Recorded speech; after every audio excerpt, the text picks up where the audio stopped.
A very good morning, students. Welcome back to online session on programming for problem solving course.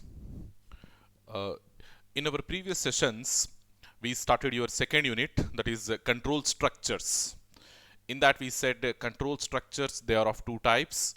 The first type is conditional branching or decision making.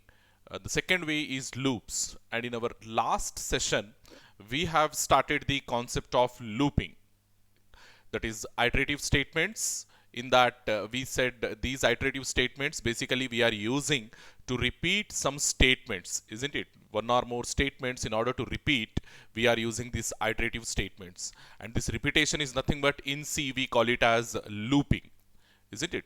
In C we call these repetition of statements, we call them as looping. Okay, quickly we go there and we see what concepts we have discussed, just as a quick revision, and then we'll continue with the further concepts.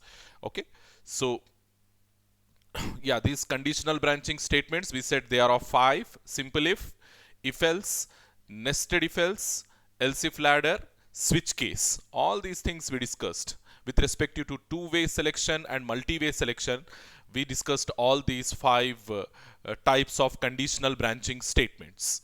Okay, then for everything I have given the concept, the algorithm, flowchart, syntax, the example as well, isn't it? For all type, I mean, for every type of conditional branching statement, we discussed the syntax, we discussed the flowchart, we discussed the program example as well. Okay, so the same thing we'll do in case of your loops. Okay, so this dangling if else problem also we discussed, else if ladder, then switch case.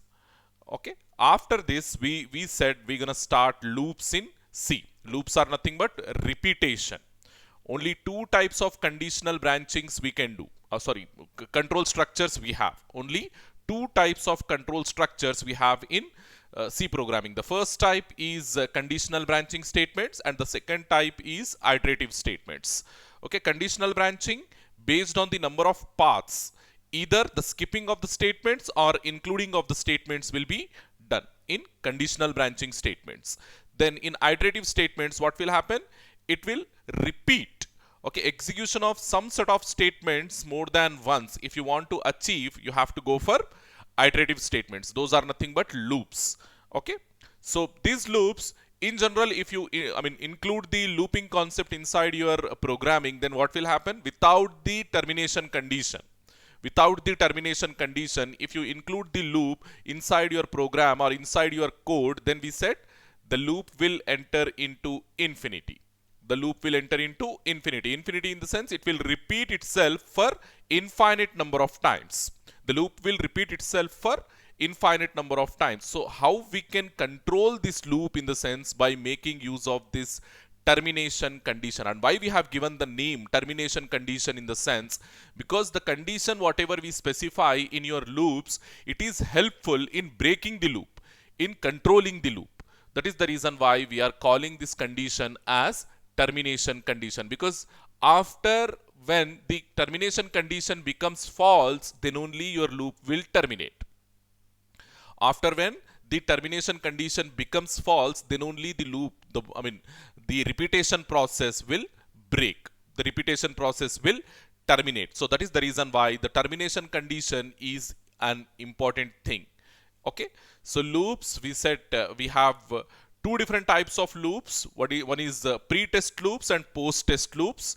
Okay, pre-test loops, based on where we are keeping the termination condition, these loops have been categorized like pre-test and post-test.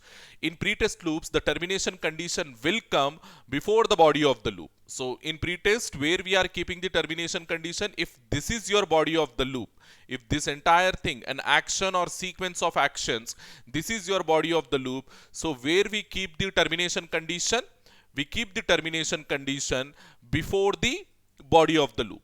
Before the body of the loop, in the sense over here we keep the condition, or we call it as termination condition. So if you are keeping the termination condition over here, it is pre-test loop. Termination condition. Okay, Inside pre-test loops, we are keeping the termination condition before the body of the loop. This is pre-test loops. If it is post-test loop, what we do? We put the termination condition after the body of the loop. After the body of the loop. Termination condition. And we said based on this criterion, pre-test, post-test, our loops in C programming, we have three. Okay, we have three different types of loops in C programming. See, in every loop, two important or two major parts are the initialization and the updation. Initialization and updation. The role of initialization, the role of updation when you are framing the loop, we discussed, isn't it? In our previous session only we discussed, so I will not continue that once again. So just you remember that initialization, the counter initialization, updation, the counter updation, these two things are major things when we are dealing with loops. Without these initialization, without this updation, again, even if you are using the termination condition, again what will happen? Without initialization, without updation, there is a possibility that your loop will enter into infinite repetitions. There is a possibility. So that is the reason why not only the termination condition but initialization, updations, they are also having a vital role when you are framing the loops. So the next thing, yeah, the comparison, we have done the comparison between pre-test and post-test loops. Initialization, in both the cases we are doing only once.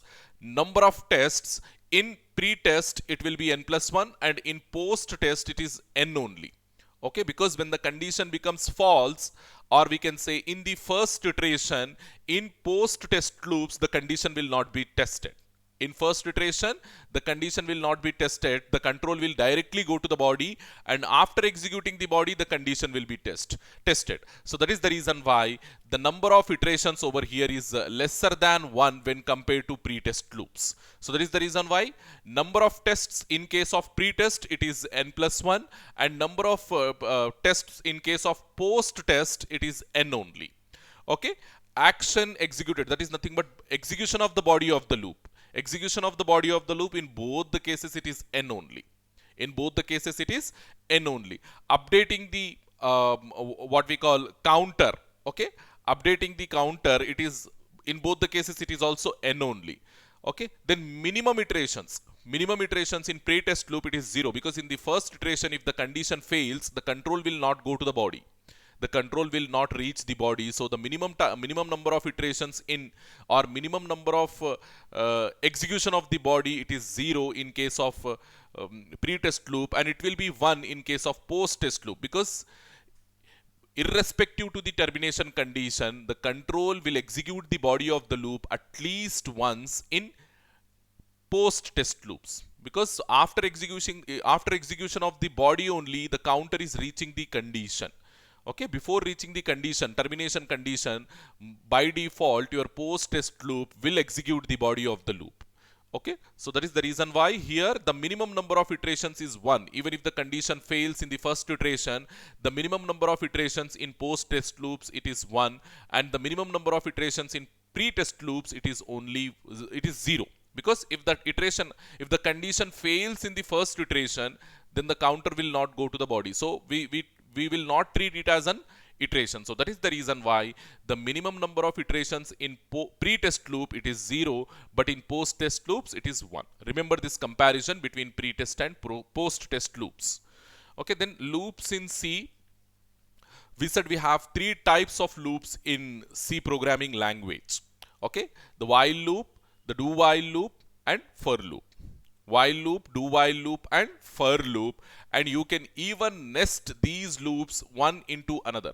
So that is another concept, we call it as nesting of loops. Okay, so in today's session hopefully I will try to cover these 4 concepts. The first one, while loop, then do while loop, and for loop, and nesting of loops. These 4 concepts we will conclude in today's session, and so that we can go to some other concept, like after this we have a break and continue statement that we need to discuss, and then we will directly get into the arrays concept. Okay, we will get into the arrays concept hopefully. So in C there are 3 different types of loops: while loop, do while loop, and for loop. Okay, while and do while, they are event based loops. Okay, event controlled loops, and for loop is an counter controlled loop. Remember this also. While loop and do while loop, they are event driven or event controlled loops, but whereas for loop it is a counter controlled loops. Even though, I mean, in last session only I have given this clarity to you. Even though your while loop and do while loop, they are event driven, and we are not doing any event based programming in C. Okay, we are not doing any event based programming. So the concept of events and all, it is some advanced concept, and we don't have that event driven kind of thing in our syllabus, so we will not discuss that one. We will put this concept for our upcoming semesters. Okay, event driven programs or event based programming, this we will discuss in our upcoming semesters. For now, what we do, even though your while loop and do while loop, they are event controlled loops, we make them as counter controlled only. Okay, we discuss all our programs based on the counters only, so we make this while loop, do while loop also like counter controlled, and we discuss the examples on that basis only. Okay, we are not going to write any event based programmings, event controlled programs in C programming. Hopefully you understood. So while loop, do while loop, they are event controlled loops, and for loop it is an counter controlled loop. Okay, all three loops continue as long as the termination condition becomes true. So in every type of loop, whether it is while, do while, for loop, we will be having a termination condition. So as long as the termination condition is true, your loop will rigorously iterate. Your loop will iterate without any stopping point or without any hurdle. So that is the reason why we call it as rigorous. Okay, so all three loops continues as long as the termination condition becomes true. Once the termination condition becomes false, simply the loop will terminate. The loop will terminate, or it is completely based on the behavior of your termination condition, we can say. Your loop iteration, your loop working, your looping principle, it is completely based on the termination condition. And how we can frame the termination condition and what parameters we are taking when we are framing the termination condition, in the sense the initialization and updation. Initialization, updation, these two things will play a major role. Okay, so for every loop, the initialization part and the updation part has to be done as per the requirement. This thing you have to remember. Without this initialization, without this updation, there is nothing like your termination condition. Okay, because it will not act like a termination condition over there. So in order to make your termination condition to act like a terminator, what we have to do, we have to do the proper initialization, proper updation. Then only your termination condition will act like what we call, will act like a terminator of the loop, will act like a terminator of the loop. Okay, hopefully you understood. So let me just give 1 second.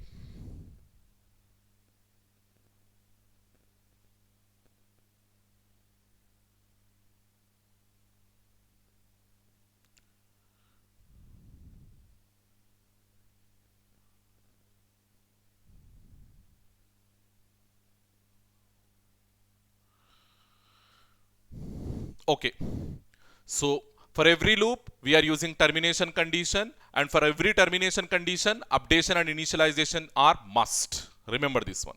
Simple statement. For every loop, termination condition is important, and without termination condition, the loop will enter into infinity. Everything, whatever statements I am making over here, everything I will show you with proof. Okay, with practical examples I will show you. Okay, so without the termination condition, your loop will enter into infinite, and whenever we are using termination condition, there must be proper initialization and proper updation. Remember this one. So loops in C, we have while loop, for loop, and do while loop. In these three, your while loop and for loop, they are pre-test loops, because we frame the condition, termination condition, before the body of the loop. So that is the reason why we call these two types of loop as pre-test loops. And the last type of loop, that is do while, it is a post-test loop, because we frame the body of the loop, we frame the termination condition after the body of the loop. If you are framing the termination condition after the body of the loop, it is a post-test loop, and we are doing such a thing in do while loop. Hopefully you understood. So loops: while loop, for loop, do while loop. Pre-test, post-test. Remember this. Okay, then while loop. Okay, the while loop, it is a pre-test loops. It uses an expression. That expression is nothing but your termination condition only to control the loop. And as even though it is a pre-test loop, or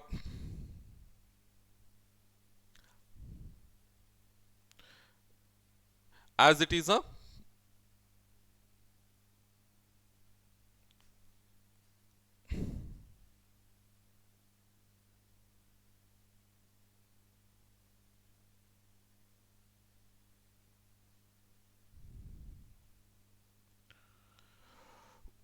okay, so even though your while loop, it is an event controlled loop. We said we are not going to use any events. Rather than, what we are doing, again, we are making use of the counter only in order to control the while loop. So in order to control, again, we have to frame the termination condition to control the loop. As it is a pre-test loop, the expression before every iteration of the loop, it tests the expression. Before executing the body itself, the while loop, what it will do, it will test the condition, and if the condition is true, then only it will execute the body of the loop. And if the condition is false, simply it will exit the loop. It will no more continues with the loop, and it will simply exit the loop. Remember this one. While loop, being a pre-test loop, it will have the termination condition before the body of the loop. Being a pre-test loop, it will have the termination condition before the body of the loop. And if the termination condition is before the body of the loop, before entering into the body, it will check for that termination condition. If that termination condition is true, then only it will enter into the body. And if the termination condition is false, it will not enter into the body. So over here, how we frame that while loop, in the sense, graphically I will show you. After that, we will see the coding part. So over here you can see. See what we are doing? We have written the while keyword. It is a keyword to start the while loop. Remember this one. While is the keyword to start the while loop. So while followed by the expression. This expression is nothing but your termination condition. Okay, then the statement, as I said, in all control structure, all forms of control structures, only one statement is allowed to put. Only one statement is allowed to put. And if you want to put more than one statement, you have to use the compound statement. That is nothing but curly brackets. Okay, compound statement you have to use. Remember this one. In every control structure, whether it is if else, switch case, whatever it is, in every type of control structure, one and only one statement is allowed.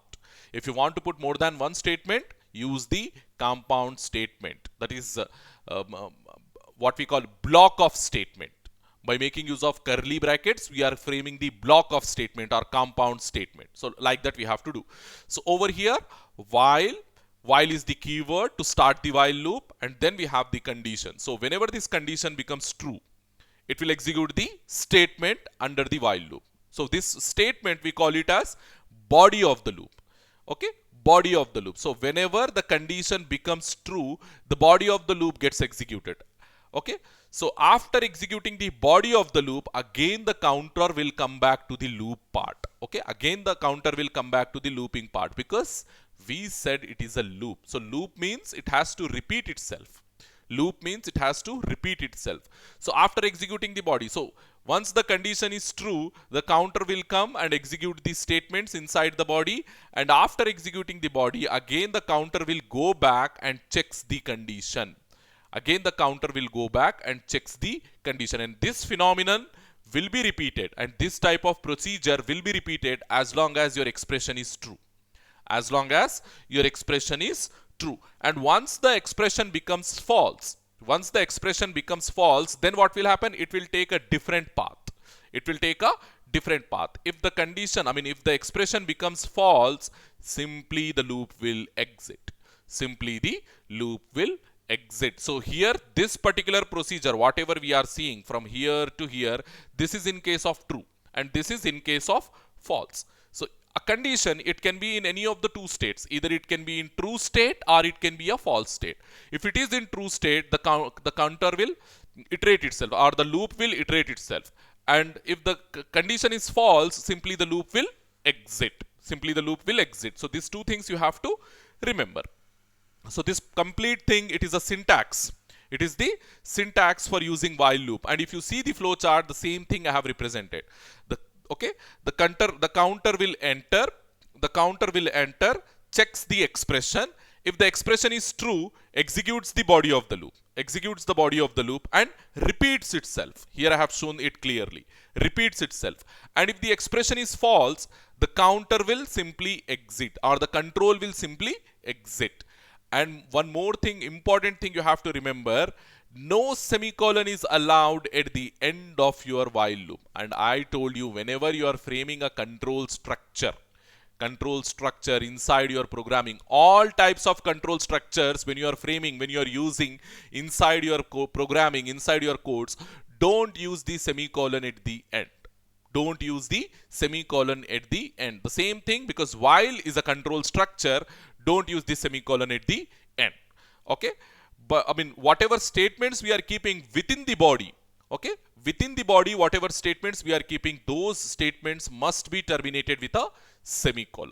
This thing will apply to the internal statements, but not to the control structure. Remember this one. Okay?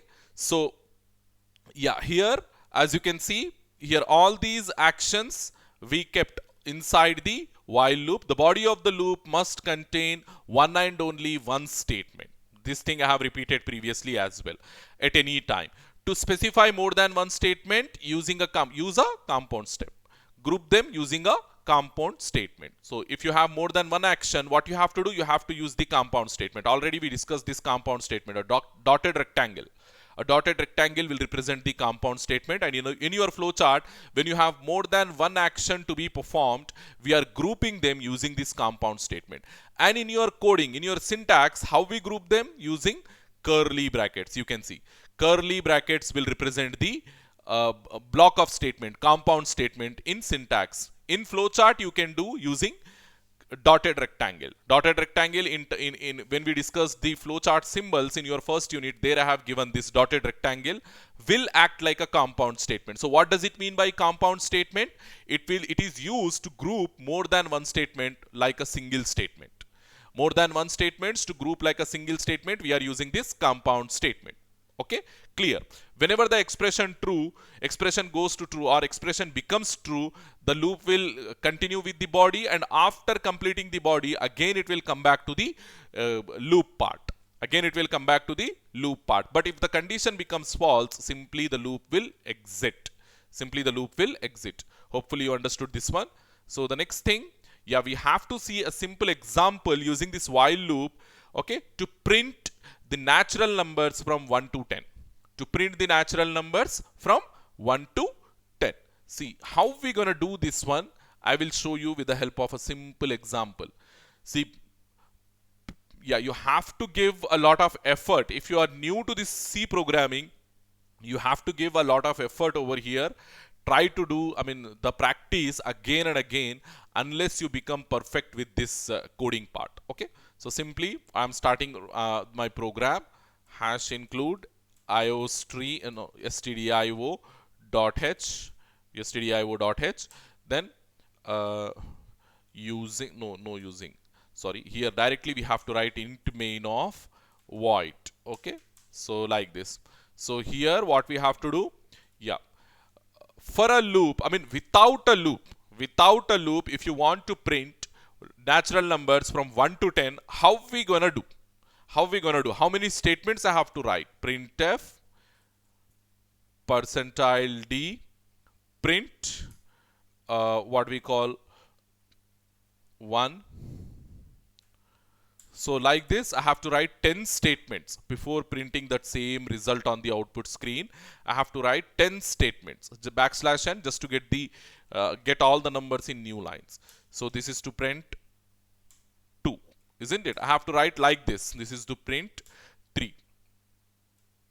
then this is to print 4.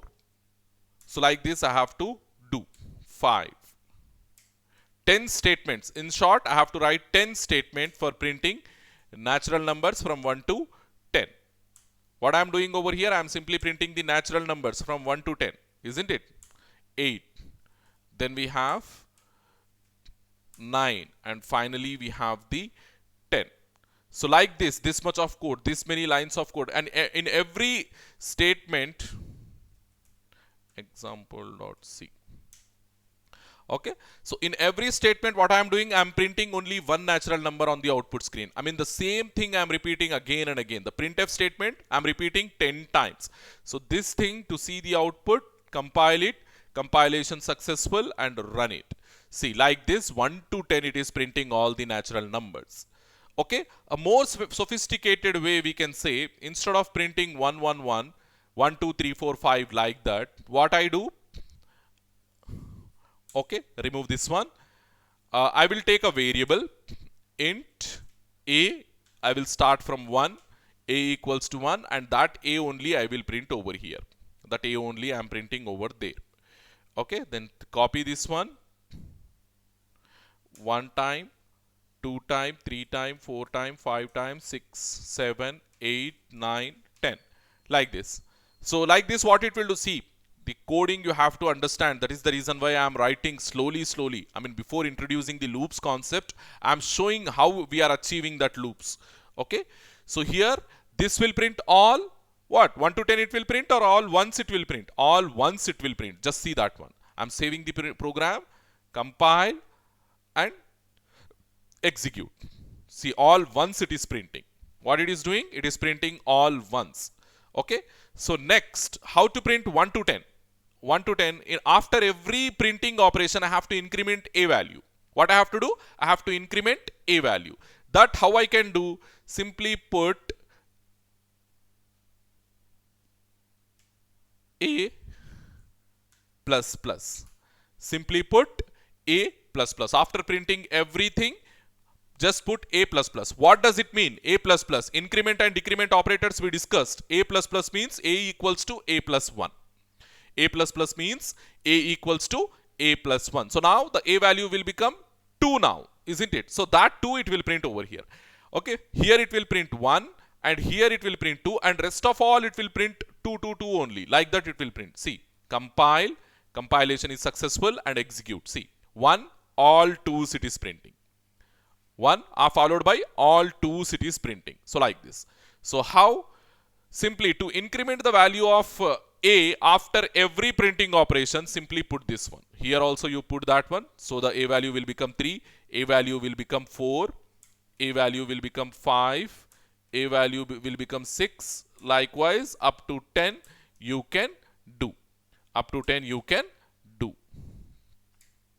Like this. See now what you will get? You will get 1 to 10. All natural numbers 1 to 10 you will get. See, like this. All natural numbers we are getting 1 to 10. So this is another thing. Just give me a second. All natural numbers 1 to 10 we are getting. Okay.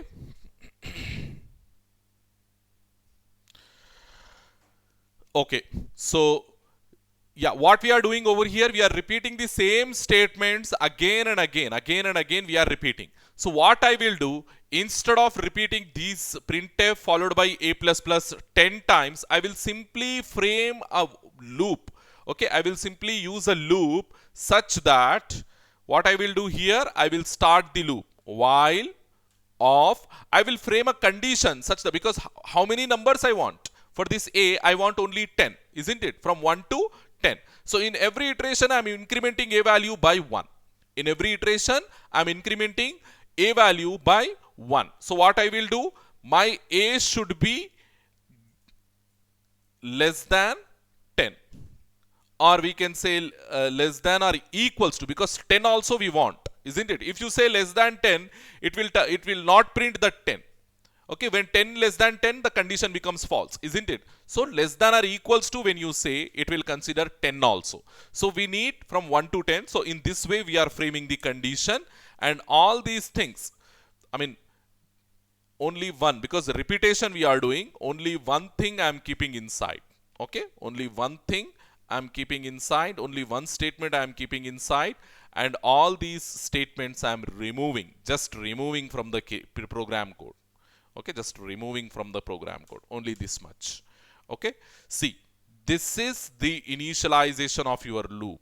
Okay, initialization of the counter for the loop, and this is the updation of the loop for the updation of the counter for the loop, and this is your termination condition. This is your termination condition. So this is initialization part, and this is updation part, and this is termination condition. And here you have to understand now. First, we are initializing a equals to 1, a with 1. So then what we are doing? We are checking a value with whether it is less than or equals to 10 or not. Less than or equals to 10 or not. It is less than 10, isn't it? 1 is less than or equals to 10. Condition is true. So if the condition, termination condition is true, then what we will do? We will go into the body of the loop. We will enter into the body of the loop and we print the a value. So what is a value? A value is 1. That 1 you will get on the output screen. That 1 you will get on output screen. The output I will write over here. So we got 1 on the output screen. So far we got 1. So after printing 1, what we are doing? We are incrementing a value. So here I will write a value also. A value equals to 1, and that 1 we are printing on the output screen using this printf statement. So we got that 1 on the output screen. So next what we are doing? Incrementing a value by 1. A plus plus in the sense, updating a value, incrementing a value by 1. A equals to a plus 1. So a value will become 1 plus 1, that is 2. A value will become 2. So a value is now 2. So when a value is 2, we have the closing parenthesis, so the control will go back to the loop. Because it is a loop, the control will go back and check the condition once again. The control will go back to the loop and check the condition once again. So here 2, because a value is 2 now, 2 is less than or equals to 10. Again the condition is true. Again the condition is true. So what will happen?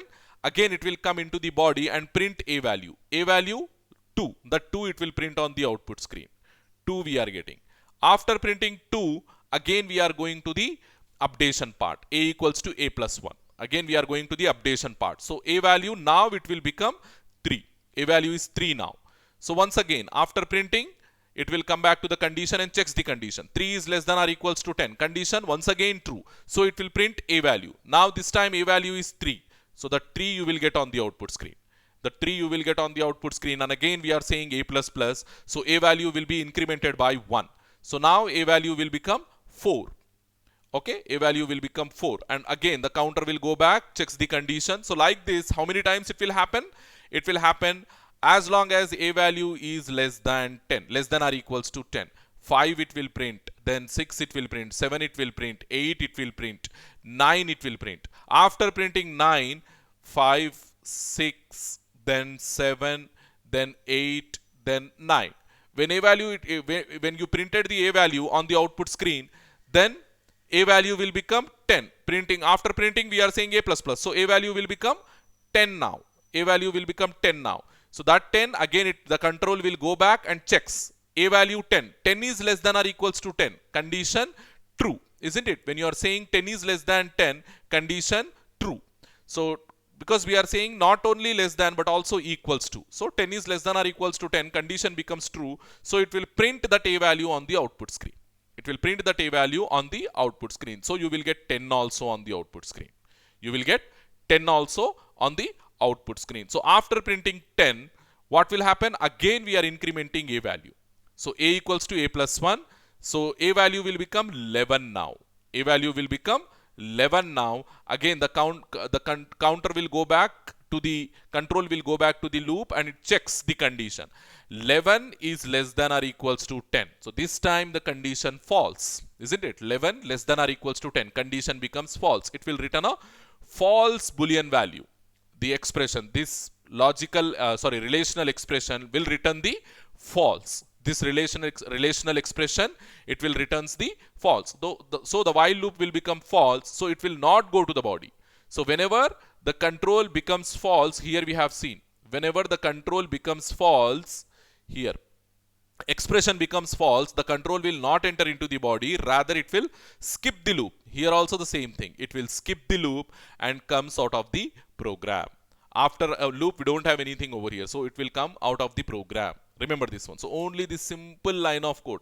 Previously we have seen printing 1 to 10. Then we took the variable and print the value of 1 to 10. Then using a loop, we have simplified the stuff. So this way, these two statements which are inside the body of the loop, body of the while loop, will be repeated how many times? 10 times. Okay, will be repeated 10 times. So quickly go and see the output. Are we getting according to our plan or what? So we said our output should be what? Our output should be all this. Okay, it should print 1 to 10. So simply go and execute compilation. Compilation is successful, then run. See, we are getting all 1 to 10 numbers. 1 to 10 natural numbers we are printing only with the help of this simple loop. Okay, simple loop. Okay, so the next thing is, yeah, we'll go to the do while loop. Okay, the do while loop is a post test loop. The do while loop is a post test loop. Okay, so I have to show how the loop will enter into infinity if you don't do the initialization and if you don't put the termination condition. So simply remove this termination condition. We will see how to do this. And we are not doing initialization, we are not doing updation. Okay, we are not doing initialization and we are not doing the updation, and we don't have the termination condition also over here. Termination condition is missing. So compile. Okay, it is showing some error over here. So without the termination condition, always the loop will become true. So 1 will indicate true, isn't it? 1 will indicate true. So the true I am keeping over there. Now you compile. Okay, here it is saying A is undefined. Yes, A is undefined. So simply let us say I am printing 1. Okay, I am printing 1. So now you compile. Compilation successful, and then execute. Run. See, this particular thing is printing once. Keep on, it is printing infinite number of times. As you can see here, the scroll bar, it is keep on moving. So what my program is doing, it is keep on continuously printing the value of value 1 on the output screen. So to understand more clearly, like this you print. So you can see the infinite loop. Compile and then execute. See, it is keep on printing 1 on the output screen. Infinite number of times it is printing 1 on the output screen. So if your computer is a high performing computer, it will print the values. If it is a low performing computer system, simply the system will crash and it will restart whenever you print some infinite number of times, because in our labs we will see such a case. Whenever the loop is entering into the infinite condition, simply the system will restart. Okay, so in this way, if you don't put the proper termination condition, or if you don't do the initialization and updation, simply what will happen? Loop will enter into the infinite iteration. So A must be less than 10. So here only we are coming to know when to stop the loop. Okay, when to stop the loop, by using the termination condition only we will come to know. So now it will print 1 to 10, all natural numbers on the output screen. See, 1 to 10. Because I have not used what we call \n, it is printing like a single number. 1, 2, 3, 4, 5. Okay, if you want spaces, just give space over here. Okay, if you give the space over here, you will get the same space on the output screen. See, compile and run. See, you got spaces in between. And if you want new lines, or for every number in a new line, then you have to take \n over here. Use \n like this. Save it. Now compile. Then see the execution. So you are getting line by line like this. If you want tabs between the numbers, if you want tabs, take 8 spaces, take \tab. So compile, compilation successful, execute. See, tabs, all tabs you are getting between the numbers 1 to 10 with tabs you are getting. So like this you can format the output using these escape sequences. Using this escape, I told you when we discussed escape sequences, I told you that these escape sequences are helpful in order to format the output. Okay, so this is how using the escape sequences we are formatting the output. See, you are getting line by line. Hopefully you understood this one. So quickly we go and we see do while loop. The do while loop, it is a post test loop. So what we do after after writing the body of the loop, we will put the termination condition. So like while loop, do while loop also uses a termination condition to control the loop. An expression that is nothing but the termination condition to control the loop. It tests the condition after the execution of the body. It will not do the testing part before the execution of the body. It will first execute the body at least once, then it will go to the testing part. The body of the loop must contain one and only one statement. Being a control structure, your do while loop, it should contain one and only one statement at any point of time. If you are having more than one statement, simply use the compound statement or block statement to merge the statements. Okay, this is the syntax. If you see the simple syntax, first we are writing do, then the body of the statement, body of statements, then while followed by the expression. And this is the only control structure that we are going to terminate using a semicolon. This is an exceptional case, you have to remember. I told you all control structures must be terminated, must not be terminated with a semicolon. But the do while loop, it is a special case to which you have to terminate with a semicolon. It is an exceptional case. Whatever statement I have given previously, I am doing a minor correction to that one. So your do while loop, it is an exceptional loop. It is an exceptional control structure to which we terminate using a semicolon. And the rest of all the control structure, we don't have any such thing. You should not terminate them using a semicolon. Hopefully you remember this one. Okay. So if you have one statement, don't use the curly brackets. If you have more than one statement, use the curly brackets to create the block. Okay. So here, as you can see, first what we are doing, we are directly going with the statements. That is nothing but the body of the loop. We are directly going to the statements. We are executing the body of the loop. And after executing the body of the loop, we are checking the expression. And if the expression is true, we'll repeat the iteration. If the expression is true, we'll go back and we'll repeat the same thing. And if the expression is false, simply we exit. And if the expression is false, simply we exit. So unlike other looping statements or unlike other control statements, the semicolon is required at the end of the do while statement and also to the statements within the body. And inside the body, whatever statements we are writing, for them, semicolon is a must and should. But being a control structure, your do while loop will also have a semicolon at the end, and it is an exceptional case, we said. Okay, then go and see how you print natural numbers from 1 to 10 using do while loop. The same example we see with the help of do while loop. So what we said, how we start the loop.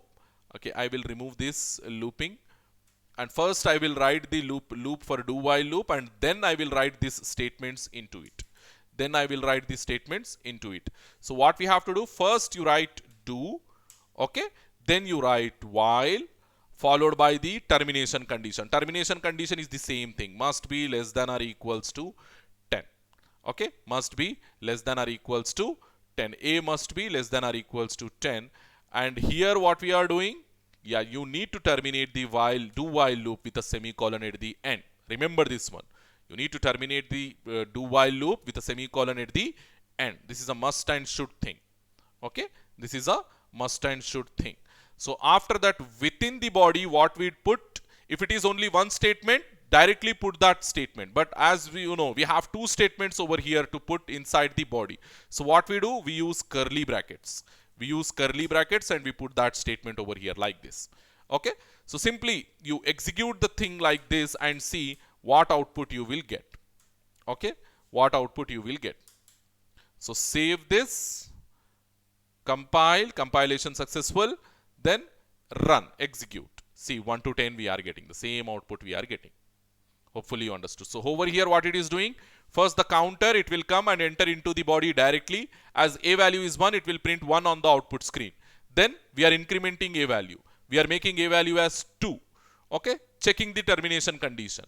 Checking the termination condition while 2 is less than or equals to 10, condition true, so it will repeat. It will keep on repeat like that, like this, until and unless your a value will become 10. Once the a value becomes 10, then also that condition is true, so it will repeat. And once the a value becomes 11, at that point the counter will exit because the condition will fail.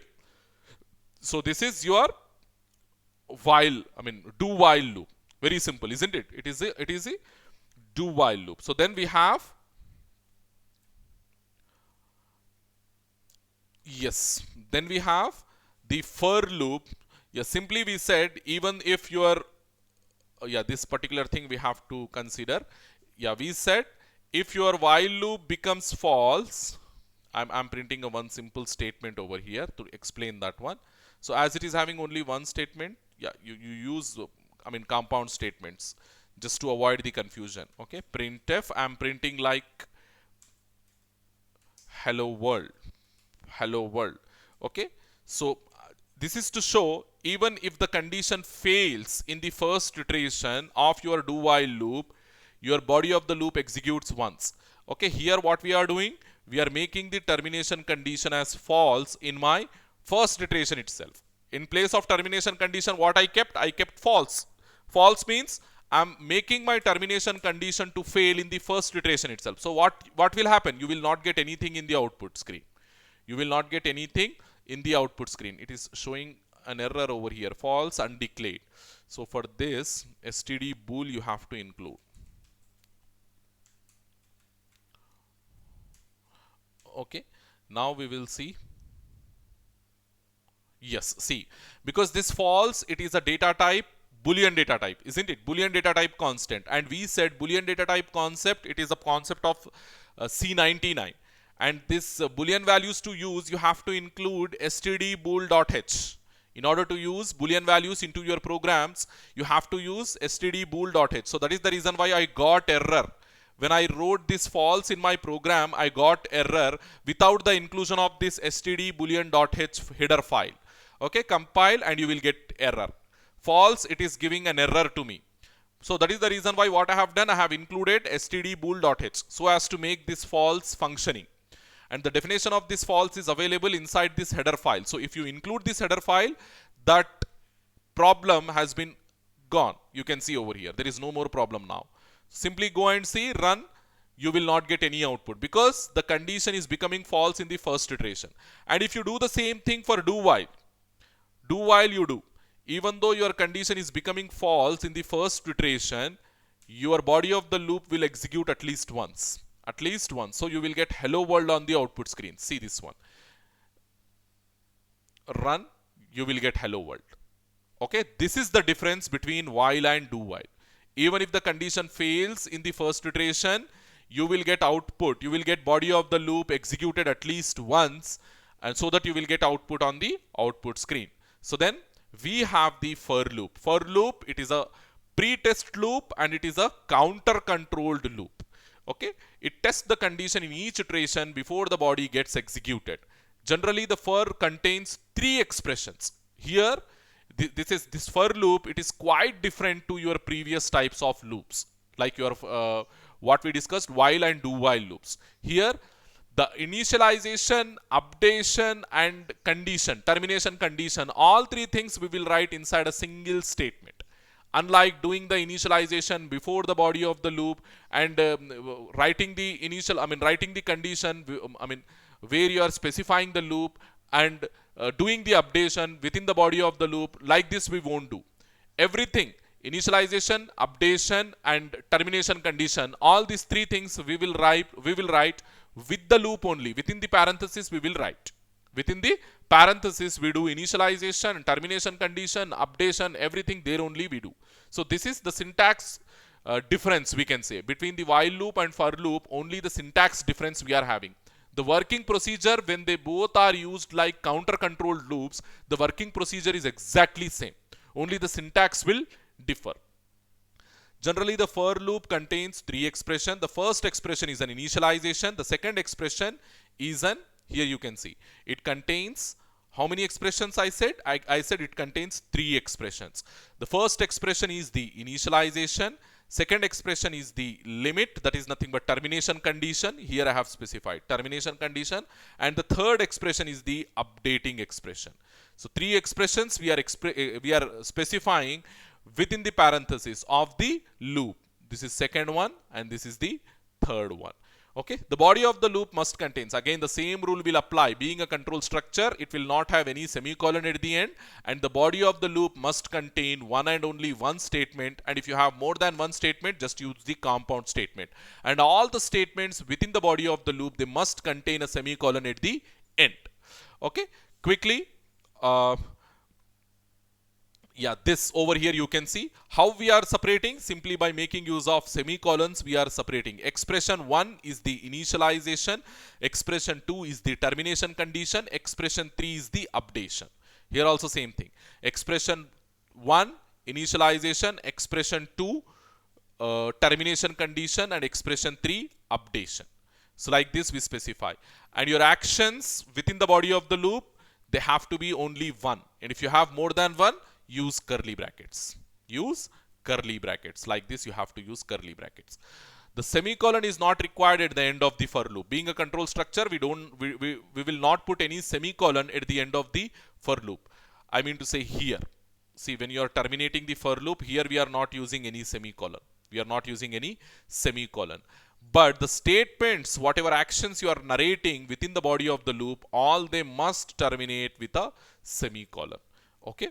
So quickly we see, yeah, as I told you, there is a comparison between the while loop and for loop. In while loop, the initialization before the loop we are doing, and termination condition along with the while. Within the parenthesis, we are keeping the termination condition, and updation as part of your body of the loop we are doing. But over here, the initialization, you can see, it will come within the parenthesis only. Within the parenthesis of the for loop only, you are giving the initialization. Expression, termination condition also, there only you are keeping.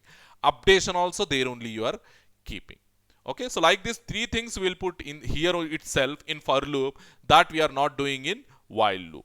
So quickly we go and we see the program associated with this one. The example, same example to print. So for while loop, what we are doing? While, int a equals to 1 we set, and then we are writing while loop, and within the parenthesis we are writing the condition less than or equals to 10, like this. And inside the loop we are printing the value of a, so that how we can do %d \n comma a. Like this we are printing the value, and after that we are incrementing, updating a value, a++. Like this we are doing. Okay, to get the output. So quickly I will execute. Yeah, here standard boolean not required. Okay, so remove that one. Execute. Execution is successful. Run. You can see 1 to 10 we are getting. Okay, now how I have to convert this while loop into for loop? Simply use for keyword followed by do the initialization. So when you are doing the initialization here, initialization is a equals to 1. When you are doing the initialization here, you don't need to do the initialization over here. Simply declare and define the variable. That's enough. And now after initialization, what I have to do? I have to put the termination condition. That termination condition is nothing but this one. A is less than or equals to 10. That termination condition here I am keeping. Keep semicolon and termination condition. Then updation. Updation is nothing but a++. Just put that updation part over here. Okay, put a semicolon and updation part and remove this one.